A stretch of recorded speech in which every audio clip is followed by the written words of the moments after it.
So hello everyone, hope you're doing good and welcome back to my channel. Today we are at day 13th of the April Daily Leetcode Challenge and we have a medium level question in front of us. Let us see what the question is. It's question 946, validate stack sequences, right? From the name itself, very clear it's upon a stack. See, the data structure involved is stack and we are given some sequences here. Okay. So if you see the input, we are given two sequences. One is a sequence for the pushed and another one is a sequence for the popped. Okay. And we are talking about a stack here, right? So what the demand of the question is, okay, return true if this could have been a result of a sequence of push and pop operations on initially empty stack, or false otherwise. What they're saying is we have to return true only if these sequences can be leading us to a stable state, which is see, we are having an empty stack initially. We will try to do this push and pop operations such that they are in a sequence, right? If we return again to an empty stack, for example, see, when the stack is empty, you push something and pop something out from it. Then suppose the stack becomes empty again, then we see that these two sequences are in sync with each other. Okay, but if they are not in sync with each other, for example, you are pushing 4 and 5, but you are popping out something else only. Okay, that is not possible, right? That is not possible in if the stack is empty. If something else is already present in the stack, maybe that could have been the case, but push and pop should result in an empty stack. Okay, that is the basic idea here. Only then you have to return true. So we start from empty stack. We're doing some push and pop operations. We are again landing in an empty stack. Then we have to return true. Otherwise, we have to return false because these are not in sync with each other. That is the basic idea here. I'll quickly trace example one and two. First, I will trace the example one. So see, basic idea here is see because the first element to be popped is four. So till four comes, I will be pushing everything inside it. So first, see, please keep your eye here. Okay, I will be reading one by one and I will insert it into my stack. Okay. So first one comes, I have inserted here to my stack. Okay, then two comes, I have inserted it to my stack. Then three comes, I have inserted it to my stack. Four comes, I inserted it to my stack. Four is the first one to be popped out, right? So I popped my first element in this sequence. Four is now done. Next one to be popped is five. Okay, till five comes, I have to keep pushing inside. Okay, so I have pushed these many things. Now I will push five. Okay, I pushed five now. Okay, five is the first one. Now five is the second one to be popped, and I have five in my top now. Okay, top is the latest element to be pushed inside. Okay, just remember that what is the top. So this also I removed. Okay, next to be removed is three, then two and then one. Clearly see I will remove three, then two and then one. Okay, they're all removed, and we are ending in an empty stack again. So this is a valid. That means this push and pop operations are in sync with each other, right? So we'll end in an empty stack. That's why the output is true in this case. Okay, the other one output is true. Now let us see a different example and how the output came false here, right? The second example will be a very important one to decide on the algorithm which we are going to implement, right? So I will again see till four comes. I will be pushing everything inside, right? So one came I pushed inside, two came I pushed inside, three came I pushed inside, four came I pushed inside, right? Now four is the first one to be popped. Okay, I popped four out. Then they are saying 3 should be popped because 3 is the top of my element, top of the given stack currently. I will pop 3 out. Okay, so these two are popped out.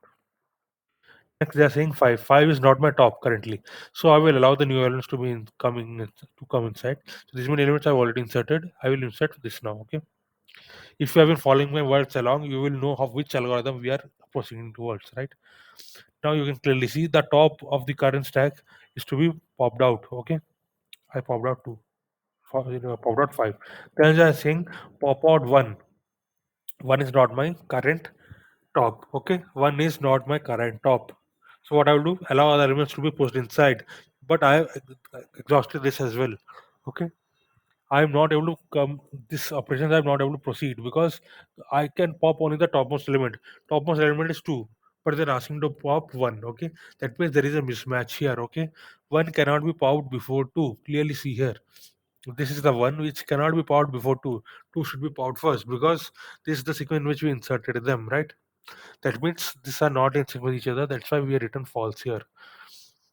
The the length of push and pop sequence are going to be around 1000, and the always length of the pop and push are going to be same. Okay. So let us see which algorithm we are going to use now. To trace the stack, I'm declaring a stack variable. Okay, it's a list in Python, and it's going to be the length of the popped sequence. Okay, j equal to 0 is the index of the see j means because see I will be for the pushed sequence, J will be for the popped sequence, to monitor which is the next element to be popped. Okay. So just remember these two things in mind. It will be very easier for you. J equal to 0. Sorry, J is a variable which will be monitoring which is the next element to be popped. Okay. Similarly, the stack here, for example, I will be for the pushed variable. Okay. So J is for the pop one, and I will be using it for the post sequence. So let us see. So I am going through each of the elements of the post sequence. I is the element in the post sequence. Okay, this is my post sequence. One by one, I will go into them. Okay, first whatever comes to me, I will push it inside my stack. Okay. So these two conditions are for checking the dimension if they're not exceeding it. Okay, if my stack is not empty and if my j is less than n, that is the length of the pop sequence, right? If these two are there, just see these are just boundary conditions. Okay, main condition is here. If the last element of my stack is equal to popped of j, popped of j means j is initially 0, right? J is 0 initially, so that means we are referring to this element. Okay, the first element of the popped sequence. If my top element of my stack is equal to first element to be popped, then pop it out. I will again repeat, the first element of my stack is equal to the first element to be popped. Okay, the topmost element of a stack is equal to the first element to be popped, then pop it out and increment j. That means j will come here then. Okay, only if they are equal this will happen. Suppose for example, see, 1 is the first element to be pushed inside, right? 1 came here, okay, through this. Now it will check if 1 is the first element to be popped, that but 4 is the first element to be popped. This is not the case, so this will not be implemented. Okay, this will not be implemented. We will again repeat the for loop. Next time 2 will come and 2 will be pushed inside. Okay, next time 2 will come and 2 will be pushed inside, and we will see if 2 is the first element to be popped. Okay, 2 is not the first element to be popped. Okay, so this part will not be executed. We'll again go through the for loop. Then 3 will come. Okay.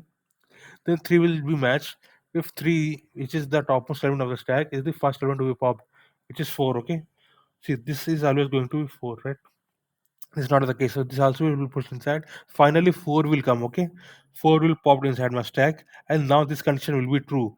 Topmost element of my stack is equal to the element to be popped. Okay. So what will happen? Stack will be popped out. Okay, 4 will be popped out. So it will have only 1, 2, and 3 remaining now. Okay. And j will be j equal to j plus 1. So j will come here. Now the pot sequence, the element to be popped is 5. Okay. Then I will insert 5 first. Okay. See, here 5 will be inserted next. Then it will check whether 5, this will happen, right? The topmost element of my stack is the next element to be popped. Okay, is correct. Okay. So it will be popped again. So j now will be pointing towards 3. Okay. Now we'll be pointing towards, see, just remember this is a file loop. This is not if condition. This will be running. See, for example, I popped 5 now. Okay, now the elements in my stack is this. Okay, you will again see 3 and 3 are here, right? See, this 3 is the next element to be popped, and this is the top of the element, right? So this while loop will again run. Now j will come as 2, and it will be here. Okay, this is my stack now, and the topmost element is 2 again. Okay, j will again include my 1, so 1 will come here, and this element at the top now. Okay, so you can clearly see everything will be done, and finally we'll return a empty stack now. Okay, so this j will reach its ultimate end. Okay, j will come here, and finally it will be j equal to j plus 1, so it will become n. Okay, j will be from 0 to n minus 1, and after the last one it will become n. So finally we are returning if all my elements in my in my popped sequence are popped or not. If they are popped, that means we will be finally having an empty stack. Okay, that is the idea. If we are having an empty stack, this is how we are checking it. If we are having an empty stack, or you can also check if this stack is equal, if the length of stack is equal to empty, you can also do that. But this is a more technical way of doing it, because see, popped, everything should be popped out, right? So I am checking if everything got popped out. If we follow this push and pop sequences, if that happened, that means finally we are returning true. I will quickly run this and show you. You can clearly see all test cases are getting inserted, and if you see my submission, it's really fast. Okay, it's really fast. It's around 93%, right? Coming to time and space complexity, we are going to each of the elements, so it's going to often. Coming to, see, time and space complexity, both are often because we are using a stack also, and in the worst case it will be definitely, see, all push elements will be pushed inside first in the worst case, and then it will be popped. So at a max we will be storing elements, right? So it will be of the order of n, and time complexity also of the order of n, right? If any doubts, please do comment below. I will really love discussing this further with you. And if you like my solutions, please do like and subscribe. So that was all, friends, for today. Thanks a lot.